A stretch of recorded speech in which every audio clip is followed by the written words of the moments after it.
Chapter 2 Britain in the Early 1780s 2 Politics and Government. Section 1 Local and central government in England naturally reflected the social dominance of a landed aristocracy. Local government, from county level down to the parishes, was subject to little control from Westminster. The county Lord Lieutenant was head of the local militia, but the post was also coveted because it symbolized social leadership. Lords Lieutenant were usually the great magnates whose influence frequently spread across several counties. The second Earl of Egremont was Lord Lieutenant of Cumberland in the 1750s, though he rarely visited his estates in the northwest. The third Earl became Lord Lieutenant of Sussex, where the main family holdings were situated. Family influence consolidated the major county appointments. While the Duke of Portland was Lord Lieutenant of Nottinghamshire, his son, the Marquis of Titchfield, occupied the post for Middlesex. The great political manipulator of the 18th century, Thomas Pelham Holles, Duke of Newcastle, held no fewer than 3 Lord Lieutenancies, those for Middlesex, Westminster, and Nottinghamshire, while his heir, Henry Clinton, effectively inherited Nottinghamshire, having already held Cambridgeshire for more than 20 years. Lord Lieutenant controlled appointments to a wide range of subordinate offices in the shires, and access to the great was a decided advantage for those seeking posts. In local as in central government, most appointees were decided by patronage. A word in season to a man of influence was worth far more than merit or qualification, and thus it was that an intricate filigree of clientage was fashioned from the top of society almost to the bottom, and certainly to the level of clerk, overseer of the poor, or vestry official in a particular parish. Men were appointed by personal recommendation. The value placed on that recommendation reflected the social clout of the recommender.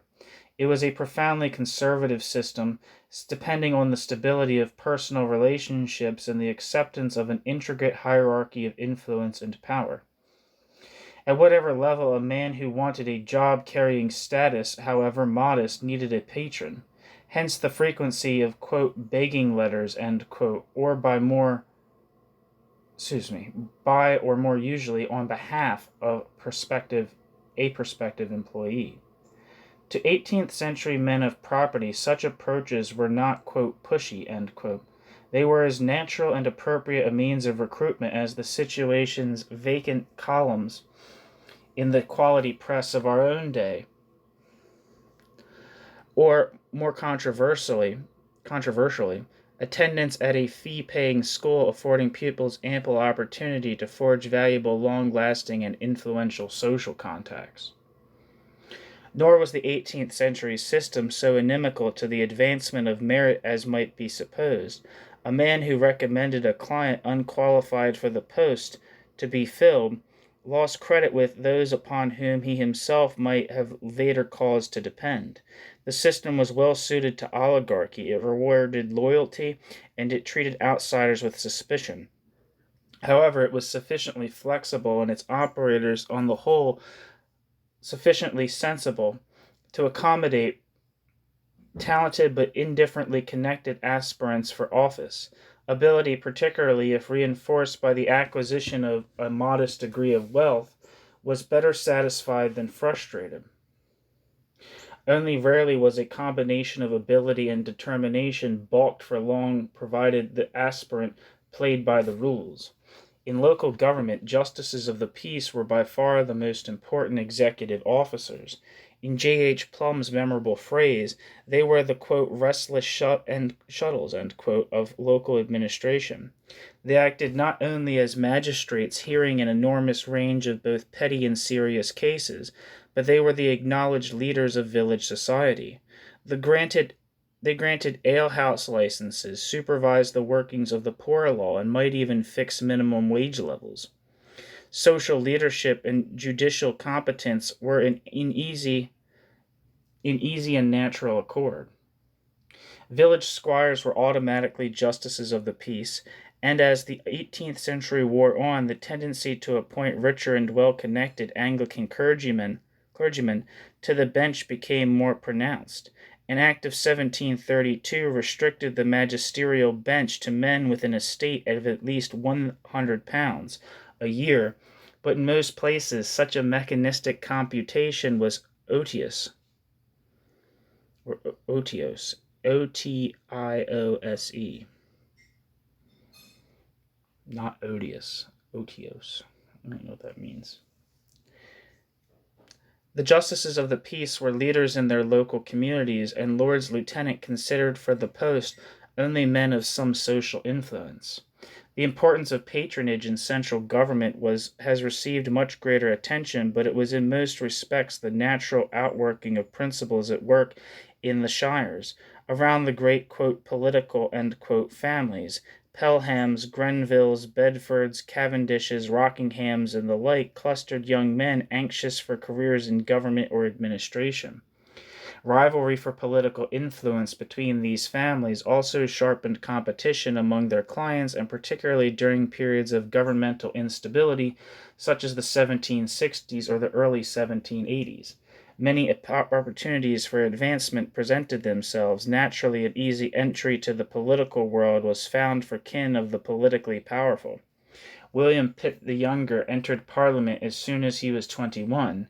His great rival, Charles James Fox, son of Henry Fox, one of the 18th century's most notoriously corrupt paymasters general of the forces, was elected in 1768 while still legally a minor. Able men, initially outside the charmed circle, could also find their way in. Edmund Burke, a Dublin lawyer who rose through the Rockingham connection to be the leading Whig Party theoretician and party propagandist of his day, is only the most illustrious example of the career open to talent through aristocratic patronage. The exercise of royal patronage became an increasingly important factor in political life after George III became king in 1760.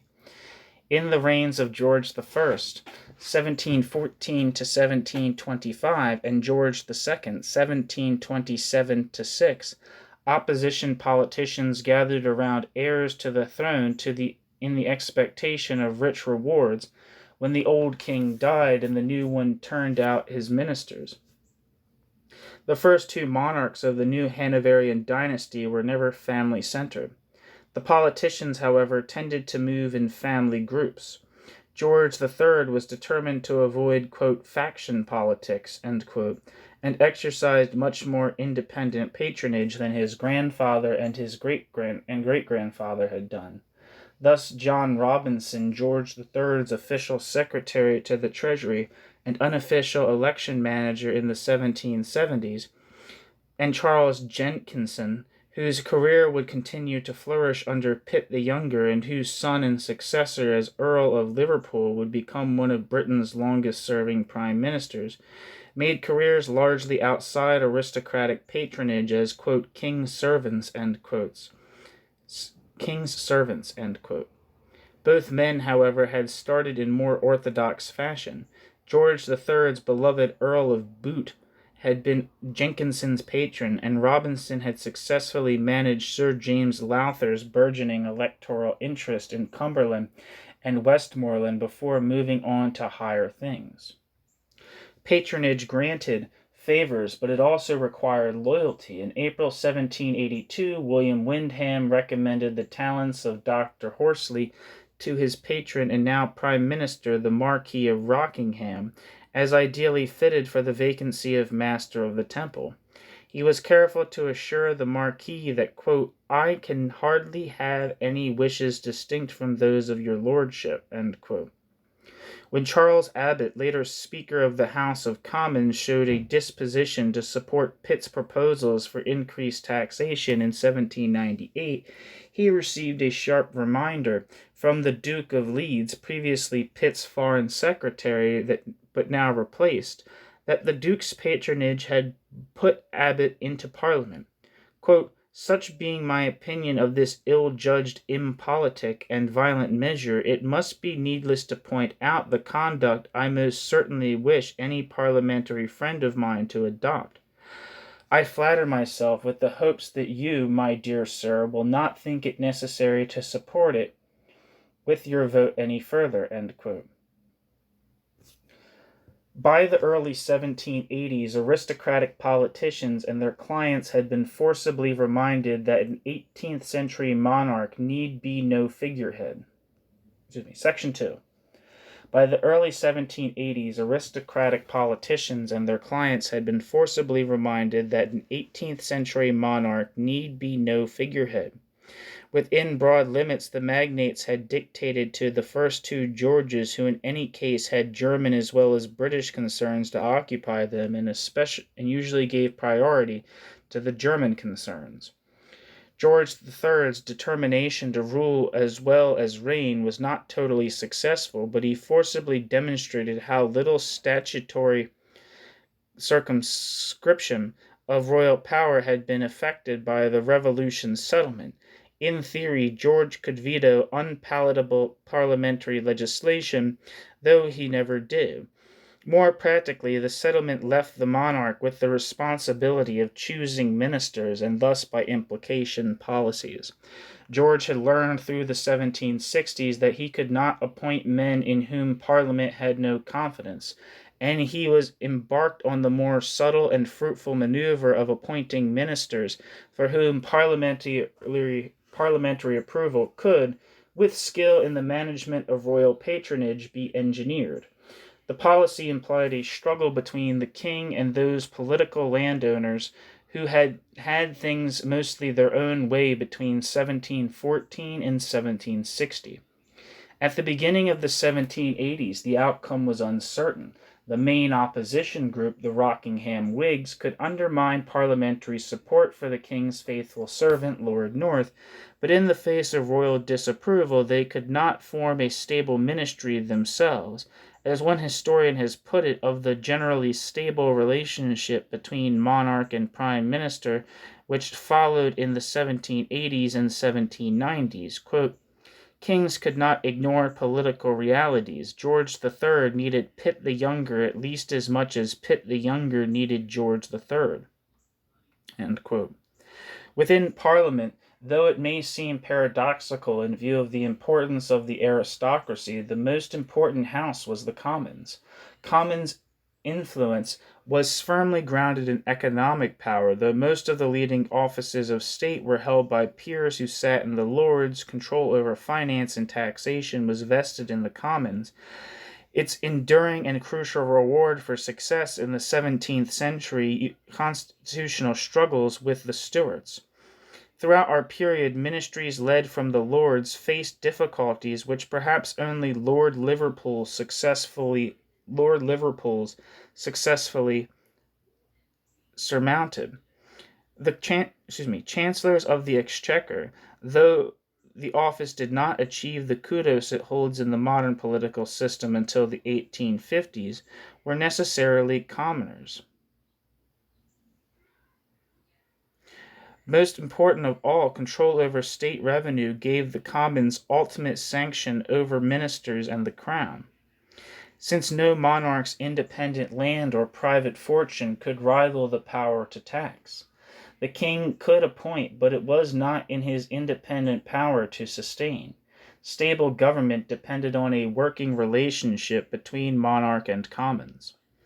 The paradox of commons predominance in an age of aristocratic oligarchy is easily explained. The composition of the House of Commons was to a large extent determined by the patronage of the great landowners. The Commons was not democratically elected. Indeed, a substantial proportion of its members never faced an election throughout their parliamentary careers. There was no uniform franchise except the famous 40-shilling freeholders of the English and Welsh counties, which returned only 92 of the 558 members who sat in Parliament in 1780. In borough constituencies, The right to vote varied enormously from a handful like Westminster, Preston, and Coventry, where most, if not all, adult males qualified, to the far larger number in which voters numbered fewer than 100. In only 7 seats in 1830 did the electorate returning 2 borough members exceed 5,000, while in 77 seats it was below 100.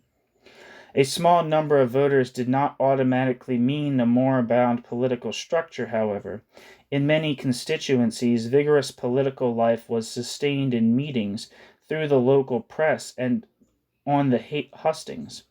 Far more people were actively involved in the representative process than might be assumed by counting lists of voters. It was not wise to discount their contribution to local political life.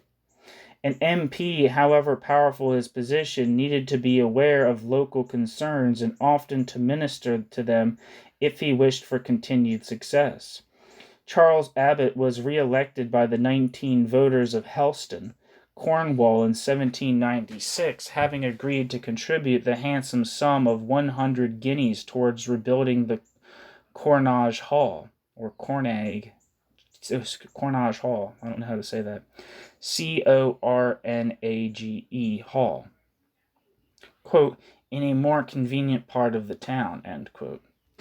18th century politics was rooted in patronage and, quote, influence, end quote. However, it is at least arguable that because of the lively political culture which was encountered in many English boroughs, a wider range of interests were accommodated before the Parliamentary Reform Act of 1832 than immediately after it. Nevertheless, the proportion of actual voters before 1832 was undeniably small. In 1780, it is doubtful if 1 Englishman in 8 could vote. Elsewhere in Britain, the proportion was much lower. Much of Scotland could be considered a composite, quote, rotten borough, end quote, since it was controlled by government election managers. Nor did seats reflect the distribution of population. The South, and particularly the Southwest, where the government controlled many small port, quote, revenue boroughs, end quote, was grossly overrepresented. Cornwall sent 44 members to Westminster, just 1 fewer than Scotland. Lancashire, on the threshold of both its industrial revolution and a population boom, sent just 14. None of Birmingham, Leeds, Manchester, or Sheffield returned an MP, though it should be said that Birmingham's commercial interests frequently influenced the nomination to one of Warwickshire's 2 county seats. The election of members from those seats with small electorates, therefore, was usually a matter of influence by the, quote, borough-monger, end quote, either peer or wealthy commoner. Frequently a contest was pointless, since the borough was entirely at the disposal of one man. Between 1784 and 1831, fewer than 1/3 of all elections were contested. Namier estimated that at the election of 1761, 111 common seats were either nominated to or heavily influenced by a peer, and a further 94 by commoners. The Tory writer Ch.2 Croker calculated in 1827 that no fewer than 276 members were directly nominated by patrons. Estimates vary, but it's safe to assume that in the 1780s, about half of Britain's MPs sat in Westminster because a patron had put them there. At the election of 1784, 8 of the 10 seats in Cumberland and Westmoreland were controlled by the colliery magnate and landowner Sir James Lowther.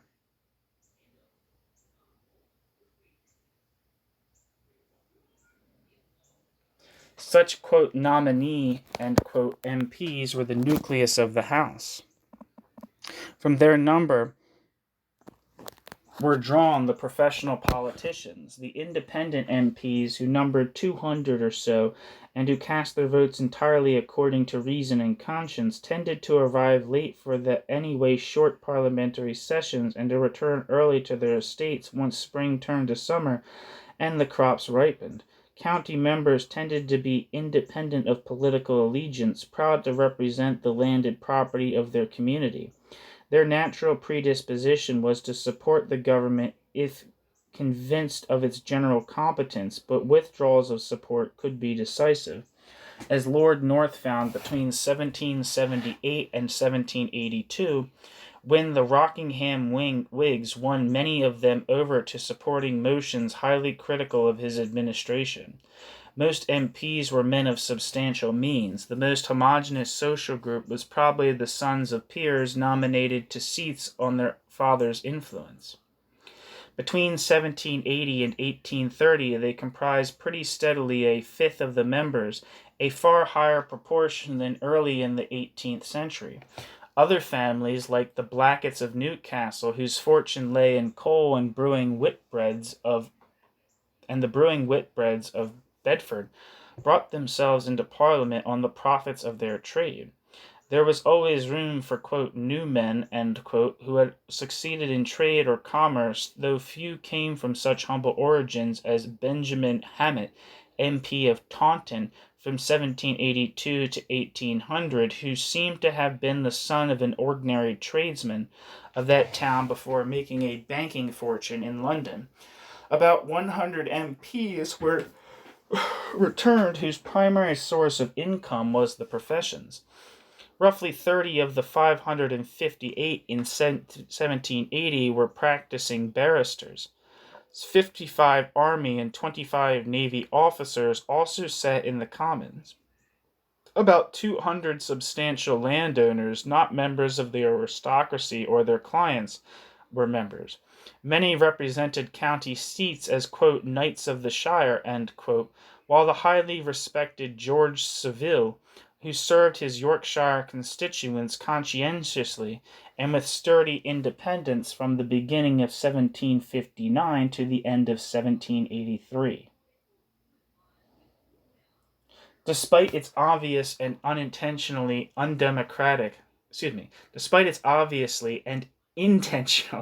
undemocratic basis, the late 18th century House of Commons represented the various kinds of property effectively but not in equal proportions. Despite royal and aristocratic influences in management, no one group of politicians could ever control it by these means alone. Patronage and the profits of office were powerful bonds to party loyalty, but no government commanded enough to secure a parliamentary majority thereby. Governments needed to propitiate the independent MPs since votes were swayed by argument. In certain respects, where the fuck am I? Okay. In certain respects, the unreformed Commons held important advantages over its modern successor. Its control over the executive was stronger, if rarely exercised, and its members were spared the mind-numbing tyranny of the three-line whip. If 18th century elections only rarely effected significant change of political complexion after 1715, an incompetent government could nevertheless run into severe trouble from independent-minded men between elections. 18th century party allegiance was tortuous and complex. A few crude generalizations must do duty for full discussion of the topic here. While political parties existed, they lacked both the organization and the permanence of their late 19th century successors.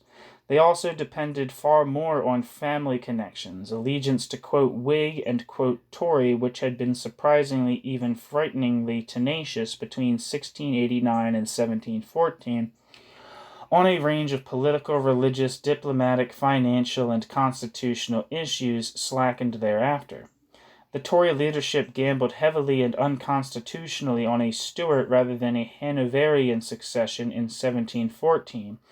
In losing, the Tory leadership gambled heavily and unconstitutionally on a Stuart rather than a Hanoverian succession in 1714. In losing, the Tories found themselves shunted to the wings of the political stage by the victorious Whigs.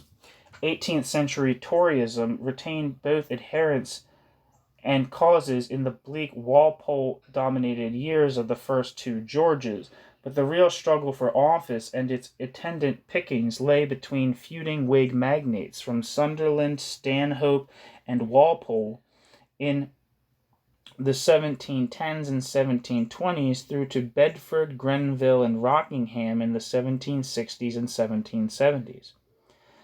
The battle to control Parliament was particularly fierce from the mid-1750s as Walpole's system, a mixture of crude and crafty corruption, unique both in its command and its unsavoriness, was broken by the new pressures of the 7 Years' War of 1756 to 1763 and the accession in 1760 of the independent-minded young King George III. George, who regarded party politics as the highest evil, was paradoxically responsible for strengthening party allegiances. Whig politicians, tasting extended opposition for the first time since 1714, branded the king's ministers and advisers Tories, hoping to condemn both them and him as the inheritors of a discredited tradition.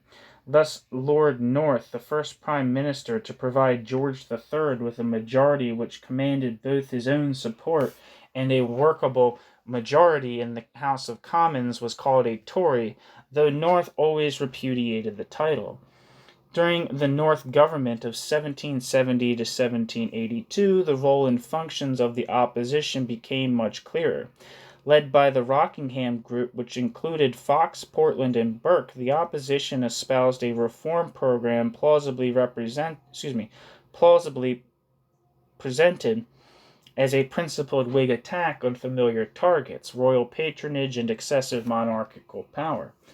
For a few years before 1783, it could almost be said that an unusually large and united Whig opposition, with more than 100 adherents in the Commons, challenged a government recognizably Tory, at least in its concern for monarchical